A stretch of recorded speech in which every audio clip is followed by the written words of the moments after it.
welcome to SVG-TV News for Tuesday, June 4th, 2019. I am Investor Boynes with the details. A $1.4 million satellite warehouse was officially opened on Monday at Chile, Georgetown. As we hear in this report from Larissa Pugsley-Kidd, this is the third facility of its kind to be opened by the government and is expected to be of benefit to residents of Georgetown and surrounding communities before, during, and after a disaster. The satellite warehouse facilities located in Sandy Bay, Georgetown, and Rose Hall are expected to boost the capacity of the National Emergency Management Organization, NEMO, to better deal with disasters before and after they occur. The warehouse facility in Georgetown, which opened on Monday, was built under the Regional Disaster Vulnerability Reduction Project, storing equipment and emergency supplies totaling some $570,000 EC dollars. Coordinator of the RDVRP, Richard McLeish, outlined the facility's readiness for any disaster. Was completed on 31st of May, last Friday, by Williams Electronic Services, the contractors. The building, which has been built to resist hurricanes and other disasters, has a main storage area of approximately 570 square feet, a small office, a full bathroom, and water storage of about 1,300 gallons. The warehouse will be managed by an 8-member team and will serve residents from Georgetown to as far as South Rivers. Director of the organization, Michelle Forbes, implored a team of volunteers and residents to work together and utilize the equipment available to prepare in advance of any disaster. I encourage you to work with all members of the community, church groups and other organizations to ensure that your community is ready. As I indicated earlier, the items are not really for emergency only, but groups can come together and have community-driven activities such as trimming of trees and cleaning of drains in and around the community in those areas that are prone to flooding. The Georgetown warehouse is the third of 6 warehouses to be opened and have been constructed as part of SVG's efforts to build resilience against the effects of climate change.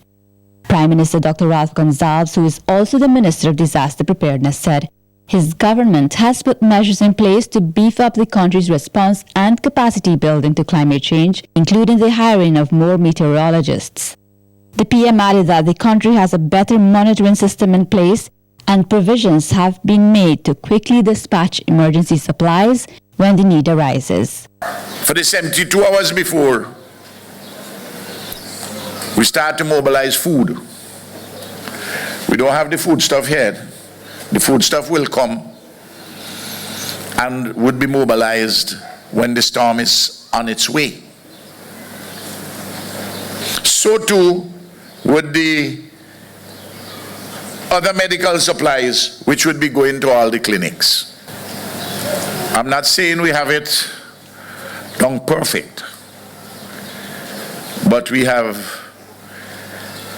put systems in place to make sure that we have, when the storms come, not if they come, when they come, that we're in a better position to address them, to have the relief and have the recovery quicker. The Prime Minister encouraged householders to have a family disaster plan in place and that they could seek the guidance of NEMO in putting together the plan.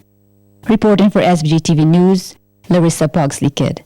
Mangroves play a crucial role in sustaining life, and the largest mangrove habitat here in SVG, located at the Ashton Lagoon in Union Island, received much-needed restoration work so that it can continue to support aquatic and other life as well as build natural resilience against the effects of climate change. The restoration work was funded by USAID Caribbean Marine Biodiversity Program. The work includes the creation of breaches in the causeway to allow the reintroduction of the flow of fresh seawater into the lagoon, the creation of swales to allow the exchange of water between the mangrove and the open ocean. Speaking at the launch of the Ashton Lagoon Trail and closing out of the USAID-funded Caribbean Marine Biodiversity Program, the CMBP, on Friday, Minister of Economic Planning Camila Gonsalves said the area was once earmarked for the construction of a marina, which did not take into account the effects on the natural environment. Highlighting some of the ecological damage done to the area, Minister Gonsalves said the lagoon highlights the need for cautious and sustainable development. And it had, quite frankly, disastrous consequences. The water flow was reduced. I don't need to tell people in Union Island that. There was increased sedimentation. There's some parts out there in the lagoon now that are so shallow.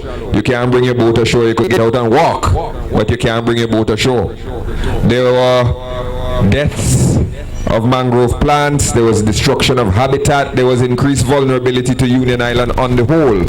And it is a cautionary tale, not just for Union Island, but for the entirety of St. Vincent and the Grenadines, about the dangers of jumping headlong into an embrace that can sometimes be reckless of development schemes from some people who have half-baked or half-funded ideas. And we have to be very careful when we develop these tiny spaces, because we only get one chance to get it right. We have to make sure that we are skeptical and that we remember that what we have is very often better than what they are proposing. And we always have to remember that as we go forward and think about development. Deputy Chief of Mission for the U.S. Embassy for Barbados and the Eastern Caribbean, Jacqueline Montserrat, said the majority of the mangrove swamps worldwide no longer exist, and the ones which remain are under constant threat. CMBP began in 2014 and is a $10 million investment which has been of benefit to several Caribbean countries, including Jamaica, the Dominican Republic, Grenada, and SVG. Montserrat said the Caribbean is one of the most important marine biodiversity centers, but the region also faces tremendous risk, and that its marine biodiversity program is designed to help protect marine resources, and they are proud to be able to assist local entities with sustainable environment practices. However, they have also indicated that it's degrading at an alarming rate. For example, the coral reefs in the Eastern Caribbean around the Lesser Antilles and the Gulf of Mexico are among the world's most heavily damaged and at-risk marine ecosystems, which coverage reduced by almost 1/3 since the 1980s. This restoration initiative is part of several activities to support the seascape. Not only the seascape, but also to provide local communities with sustainable alternatives to predatory practices, attested here by our beekeepers who are beginning an industry. I invite you to see the sea moss producers in the Tobago Keys. These are all part of local partnership. And I highlight the fact that they are local, comprising individuals having the knowledge and interest to sustain outcomes and preserves the rich assets of these countries. Once again, thank you very much for giving us the opportunity to join you and participate in this endeavor. Member of Parliament for the Southern Grenadines, Terence Oliver, welcomes the restoration of the Ashton Lagoon, noting that he also recognizes the importance of protecting and maintaining the marine ecosystems. He said the work done to the lagoon will attract visitors who are excited about the natural environment, and gave some recommendations which he believes can help to further sell the Grenadines as a prime tourism destination. That our area must be, the lagoons, marinas, and all these areas must be protected. And I want to remind our ministers here present today that if we want to attract the kind of tourists that we want to come to these areas, because I heard Orisha was outlining the 734 visitors we had, the number of yachts who were here, I believe 345 since the restoration, and all those things. But if we want to attract the type of tourists and visitors to this site, we must remember that the high taxes which are placed on travel must be removed, because it is cheaper to travel from Barbados to Miami than it is to travel from Barbados to the Grenadines. And if we want to attract people here, then it must be affordable and access must be easy and quick. And we must do that in order to put the Grenadines. As SVG prepares to celebrate World Environment Day tomorrow, June 5th, Vincentians are being encouraged to join the National Parks, Rivers and Beaches Authority's social media campaign Wear a Dust Mask to help with the sensitization of air pollution. World Environment Day 2019 focuses on air pollution, and the National Parks, Rivers and Beaches Authority will be using the day to help bring awareness to the issue of pollution. In a telephone interview with SVG-TV News, Superintendent of the National Parks, Rivers and Beaches Authority, Rudika Tanis, said pollution on a whole is a serious problem worldwide, with many countries reaching a critical stage in air pollution. Tanis said though SVG still has clean air, it is important for Vincentians to recognize the threat air pollution can pose on the environment and life. Celebrating World Environment Day on June 5th. And for 2019, we're celebrating the day under the theme Beat Air Pollution. And the day really focuses on bringing attention to environmental issues of pollution, of wastage, of deforestation, of increasing global warming. So we want to bring that message to persons, and even more so as we see more and more the world is experiencing a crisis. While we may not be seeing it here locally because we still have relatively clean air supply, the rest of the world in some parts suffer from pollution of air in greater magnitude than we do. So this year we're joining the rest of the world in bringing that message to persons of air pollution and how we can be sensitive to the issue of reducing the amount of pollution that we give off in the atmosphere. Tanis said their social media campaign sets the groundwork for future activities which promotes a cleaner environment. So we are hoping that persons can join us in celebrating World Environment Day tomorrow on our social media page. It's National Parks, Rivers and Beaches Authority. Our Facebook page is National Parks, Rivers and Beaches Authority, and you can take a picture of you wearing a mask with the hashtag Beat Air Pollution and attach it whether to the comments or tag us on Facebook. And it would really help in sensitizing the rest of the world and the rest of St. Vincent and the Grenadines on the issue of air pollution. Although it's not critical now, we have to do something before it gets to a critical point. So we are not waiting until then. We are starting that initiative now. The National Park Supervisor said the initiative also serves as an avenue to change the public's perception on issues related to the environment. We cannot do it alone, and therefore we need the public support. We also want to bring the fact that we need communities and different societies to participate in doing things such as using reusable energy as opposed to, constant use of oil and other things, gas and so forth, which adds to the pollution issue. And we are also hoping to sensitize the public on the negative attitudes that go along with environmental issues such as pollution. We also hope to encourage persons through this initiative of joining that social media campaign of how they can, as individuals, be safe in what they do, as in making sure that the environment is safe, and not just for now, but also for the future. So that is what we really want to focus on tomorrow by joining the rest of the world in this air pollution campaign. Diabetes affects many Vincentians, including juveniles, by affecting their quality of life, and one organization is doing its part to provide assistance where possible. On Monday, the BeFit movement handed over several medical supplies to the SVG Hypertensive and Diabetic Association at a ceremony held at the National Sports Council office at Arnersville.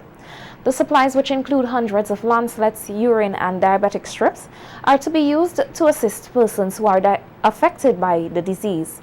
Vice President of the Hypertensive and Diabetic Association, Beverly Reddock, thanked the BeFit founder for the donation and praised his efforts to promote a healthy lifestyle. He planted a seed of exercise, and it is now developing into bigger than exercise. It is developing into a movement, and this movement has taken on a very sensitive area of diabetes. We know a lot of our people in St. Vincent and the Grenadines suffer from diabetes for one reason or the other, and more so he has now niched with juvenile diabetes. This is a very intense area, and it's a hard area sometimes for you to detect in children. It takes a very long time to detect juvenile diabetes. So on behalf of the association, we would like to thank Mr. James for choosing this area to put his efforts, and the sponsors for really going all out to give him the financial assistance to make this effort possible, to be able to support diabetes, and more so juvenile diabetes. Raddock said the organization is looking forward to working more closely with the BFIT movement and highlighted some projects the association will be engaged in this year. Thank you very much. I want to say on behalf of my president that she thinks we need to get closer. She says she doesn't want us to just be coming here to receive stuff. She really wants us to work together, sit down, discuss matters, and see how best we can look at things. So I hope we can do that and be a little closer from now on. Because, yes, I don't want to just come here to pick up stuff. Yes, we come to the fair, but we still think that we can work together more closely.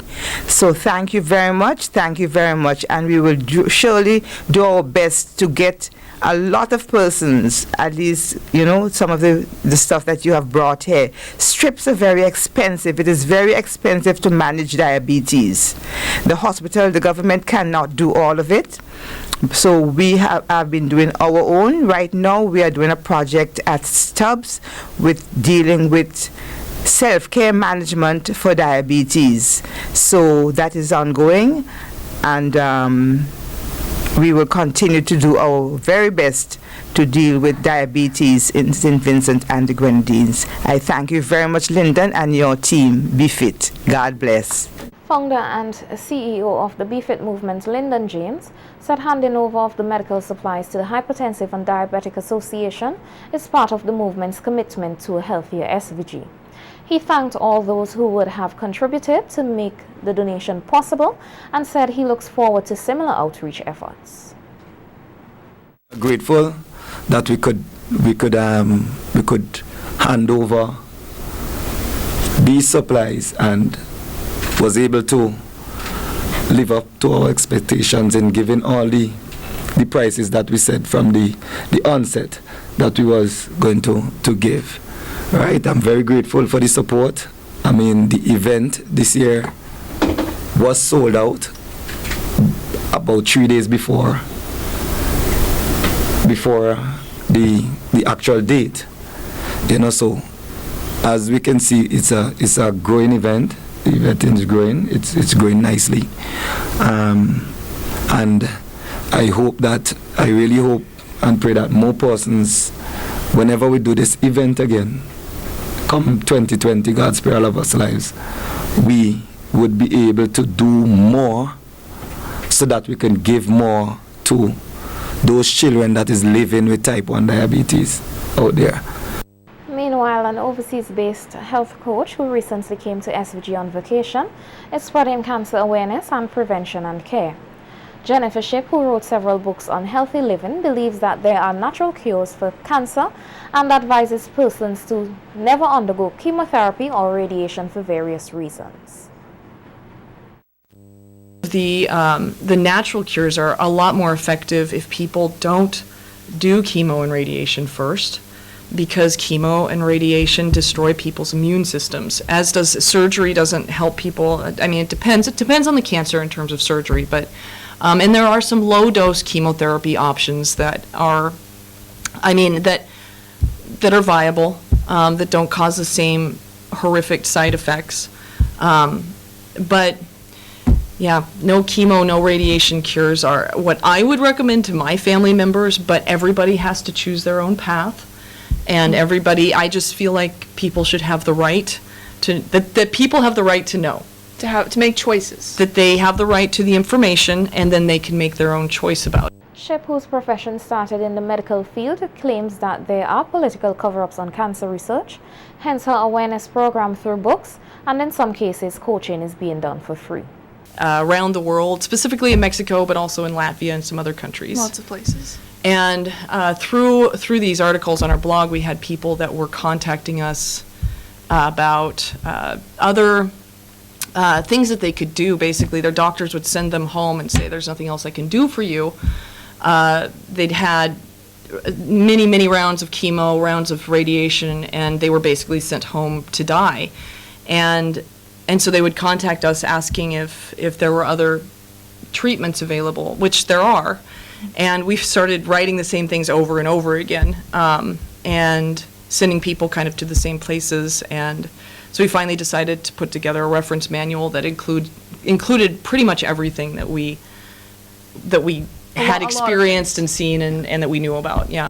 The Ship family says they are willing to meet with persons in SVG to share their knowledge on healthy living. They brought with them some natural cures which can be found locally, including iodine. These are all iodine products.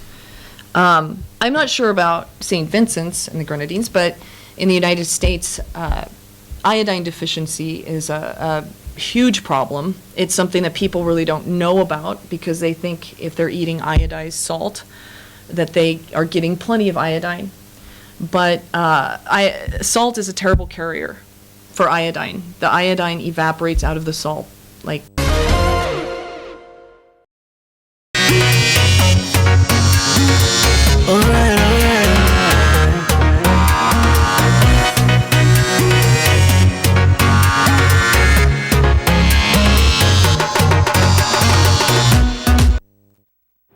Welcome to Carnival Beat. One of the oldest and most consistent mass bands in the country, Blondie Bird and Friends Mass Band, will be using its production this year to highlight a global issue of concern, that of climate change and its effects. The band, which is celebrating 25 years in mass production, is hoping its 10 sections will be enough to capture the Band of the Year title. Member of the Blondie Bird and Friends, Simone Richardson, told our news team that they decided to focus the presentation this year on climate change, given what has been taking place with the environment locally, regionally, and globally, and that the 10 sections will feature designs showcasing climate change depressions among other areas. We have 10 sections, starting with the perfect life form, where we have the hibiscus. That's a flower that used to be very well known in St. Vincent. I don't even think some of the children know what is a hibiscus. Then we have the long snout seahorse. That's a species that is endemic to St. Vincent and the Grenadines. Then, a part of the evolution, we see where man work start to do, the bad parts, what caused the causes of climate change. So we have sections such as deforestation, marine litter. Then we have what happens because of what you do. So we have section like trough system, the rise in sea level, superstorms. Those are things that happen because of what man do to our environment. And then we have a mitigating section, which is the solar panel. And to complete our evolution, we have a section called Harmony, where this section depicts what we want to see again, where man will live in perfect harmony with the environment. The leader of the mass band, Elroy Blondie Bird Boyd, said so far they haven't encountered much challenge preparing the costumes. However, he notes that it takes a lot of time and patience putting together each section. Boyd said that this year, the band is hoping to win everything in the mass competitions for Vincy Mass, including Junior Carnival for the 7th consecutive year. We're doing 25 years on my own, because I used to be with a band named Royal from the Dragons, right? So it ain't nothing new in terms of nothing new in building a band, right? It ain't nothing new. It's the same thing. It ain't nothing new. You get 10 finances be the most. We have 1 or 2 sponsors. We're lucky that they were our band for over the years. So it ain't really nothing new in terms of building the band right now. The most places are tent, and we're kind of lucky that we are main place up here and we are a little too much place down the tent. So we only actually now building our band and doing marketing. People just coming now to buy our product. Richardson is inviting the masqueraders to be a part of the Blondie Bird and Friends climate change presentation this year. She said they can be reached at 3 different locations. Windward and Friends, we are out there. We are on Facebook, we are on Instagram, Windward and Friends Mass Band. We are at 3 locations, so you can't miss us. We are at our home base in Kingston Hill. We are on Sharp Street, right next to BMC Agencies, and we are also opposite Agriculture in what used to be the Archbishop House. We are there also, so you can telephone us at 593-5645 or 593-5764. We're open 24 hours, so we are all ready and willing and waiting for the folks out there who are still interested and still want to see the preservation of these traditional costumes. Come out. Remember, we're for 2019 Climate Change, the Evolution, still one of the cheaper priced costumes, where you can have all-inclusive section for $550 and a regular section $425, or children mass, which is going very, very fast. That's at $175. 6 young ladies will be vying for the Miss Windward 2019 title this Friday night at the Chili Plain Georgetown. All 6 contestants believe they have what it takes to wear the crown and be a great ambassador for the Windward communities. Here is part of our recent interview with the representatives of Georgetown, Diamond and Stubbs. Hello, I am 20-year-old Pallavi Brown, proudly representing the sweet sugar city of Georgetown. I am currently pursuing a degree in international relations at the University of the West Indies, UWI-Mona, and I entered this pageant as a means of boosting my self-confidence. If I am to win the crown of Miss Windward 2019, I would use it to advocate for the empowerment of women and also gender equality. Greetings to the people of St. Vincent and the Grenadines. I am contestant number 2, Rennie Kane, Miss Diamonds, in the Miss Windward 2019 pageant. I think of myself as an elegant, composed and determined individual. If I'm to win the Miss Windward pageant, I hope to show young ladies that all scars are beautiful, and no matter what size or height they are, as long as they are true to themselves and they understand their worth, that they will be able to achieve whatever goal they set. Greetings from one of the petite villages on the Windward side, Stubbs. I am 22-year-old Zadel Cumberbatch, proudly sponsored by Rock Hard Cement. In my spare time, I enjoy playing the steel pan, meeting new friends, and learning new things. If I am to win the Miss Windward pageant 2019, I would use it as an opportunity to empower young ladies to love themselves, because self-love is the greatest love that any person can get. The other 3 contestants in the pageant are representing Bible, Lomans and Newgrounds. Greetings to the listeners of my voice. I am 21-year-old Kevinique Ellis, your contestant number 4, proudly representing the vibrant community of Bayabu. I am honored to be sponsored by Woods Apartment. I've entered the Miss Windward pageant as a means of adding more to my character and personality, also as a confidence booster and as a means of overcoming fear and social anxiety. Hi everyone, I am 18-year-old Sabrina Johnson, your contestant number 5, representing the beautiful community of Lomans Windward, sponsored by Bookies Auto. I consider myself as a shy individual. Beauty is not all of it. It is important for young ladies to be well-rounded individuals. Hello everyone. I am Aishana Phillips, contestant number 6, proudly sponsored by Bali and Bali Investments, representing the calm village of Newgrounds. I would describe myself as a hard-working individual who is currently aspiring to be an entrepreneur, who also loves to listen to calypso and reggae music. If I am to win the 2019 Miss Windward pageant, I would ensure that I remain a role model to young women in my community that are aspiring to enter in a pageant.